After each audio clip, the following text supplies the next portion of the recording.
الحمدللہ ذی المجد والثناء والعز والبقاء والرفعت والعلا والعظمت والکبریاء والصلاة والسلام علی محمد المصطفیٰ خاتم الانبیاء امام الاتقیاء والاصفیاء وعلى آلہ الطیبین الطاہرین واصحابہ المکرمین المخلصین اما بعد فاعوذ باللہ من الشیطان الرجیم بسم اللہ الرحمن الرحیم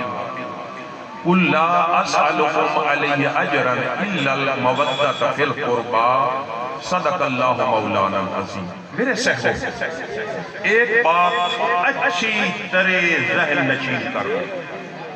میری کوئی نماز، میرا روزہ، میری حج، میری زکاة، میرا عمرہ، میرا صدقہ،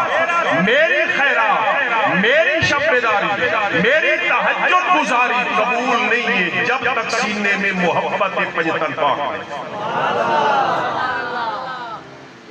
اچھی طرح یہ میں ایسے جملہ کوئی خطیبانہ رنگ میں اور جوش سے نہیں کہہ رہا، یہ قرآن بتا رہا ہے، یہ حدیث بتا رہا ہے۔ میرے جوان بیٹو، اس پوری دھرتی پر شرق سے غرب تک جو کعبہ شریف ہے وہ سب سے اعلیٰ ہے، روضہ رسول کے بعد۔ روضہ رسول میں وہ جگہ جہاں مصطفیٰ کریم کا جسم عطر ایسے ساتھ ملا ہوا ہے زمین سے، وہ عرش سے بھی اعلیٰ ہے۔ یہ ہم متفقہ یہ علماء کا یہ فتویٰ ہے کہ وہ جگہ جو نبی کے وجود کے ساتھ متصل ہے اس کا مقابلہ عرش بھی نہیں کر سکتا۔ اس جگہ کو چھوڑ کر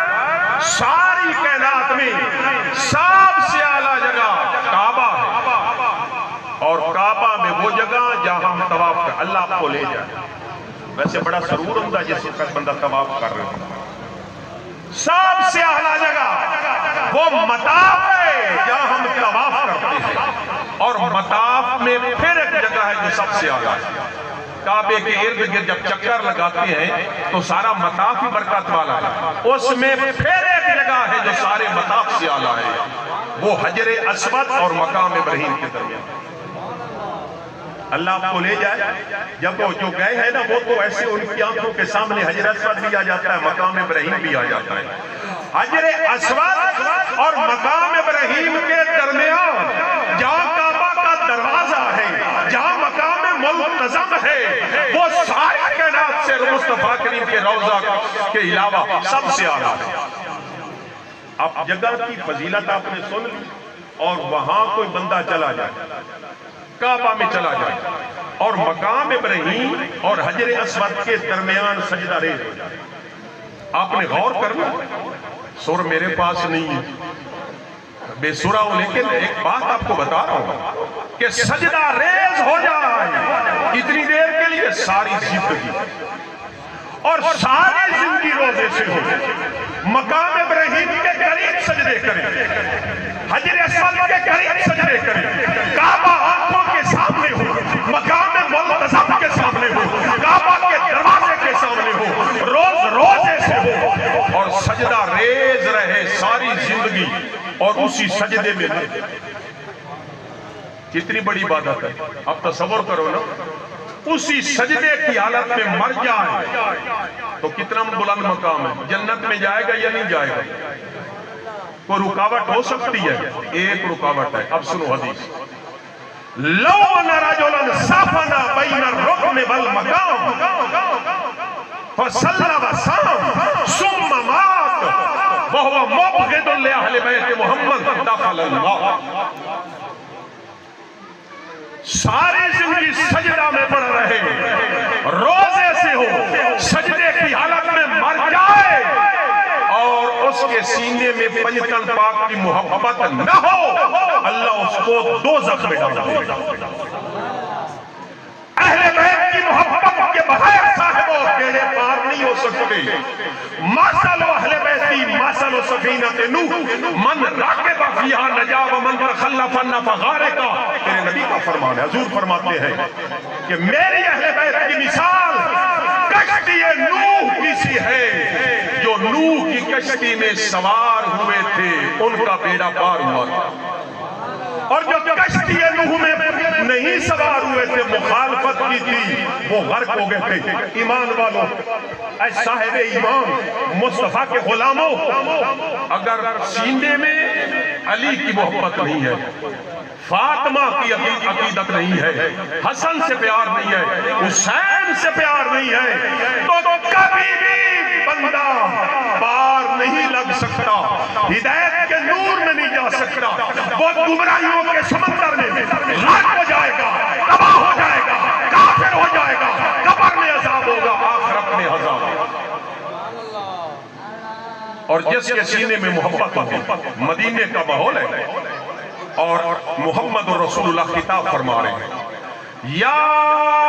علی، ویسے یا علی آپ کی تسینے کھڑ پڑیں گے، حضور نے فرمایا یا علی انت و شیعتک تارکون علی الحوض، علی میرا وعدہ ہے، اللہ کا نبی علی سے وعدہ کر رہا ہے، اے علی میرا وعدہ ہے،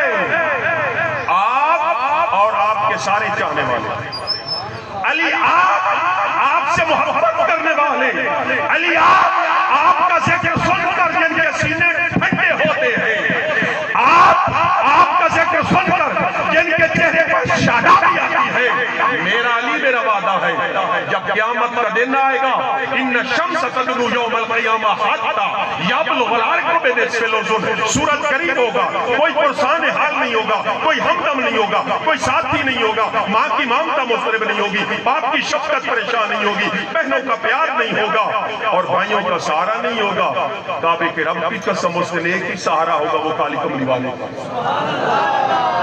آقا فرماتے ہیں میں حوض کوثر پر کھڑا ہوں گا، علی آپ کے چاہنے والے آئیں گے، آپ سے محبت کرنے والے آئیں گے، ان کے چہرے پر شادابی ہوگی، مبیضۃ وجوہہم، ان کے چہرے نور کی طرح چمک رہے ہوں گے، ان کے چہروں پر نور کی کرنیں جھل مل کر رہی ہوں گی، علی میں پہچان لوں گا یہ تیرے چاہنے والے ہیں، میں حوض کوثر سے جام بھر کر ان کو پلاؤں گا جو علی تیری محبت کرنے والے۔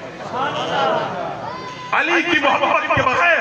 پنجل پاک کی محبت کے بغیر میرے صاحبوں کوئی عمل قبول نہیں۔ اور امام حسین کی بارگاہ میں آتے ہیں، لما والدت الحسین، جب حسین کی ولادت ہو گئی، ویسے نا کیڑا سونا، اللہ دی قسم میں سونے میں نہیں ہاتھ، لما والدت الحسین، اکو حسین، اے محبت نہ لاکھو، حسین، اے ہاتھ کھڑے کر کے چلو، اکو لبیک یا حسین، لبیک یا حسین، لبیک یا حسین، تیرا کلمہ بچایا حسین نے، تیرا ایمان بچایا حسین نے، تیری مسجد بچائی حسین نے، تیری اذان بچائی حسین نے، تیری نماز بچائی حسین نے، تیرا قرآن بچایا حسین نے، تیری انسانیت بچائی حسین نے، تو پھر کہو نا لبیک یا حسین۔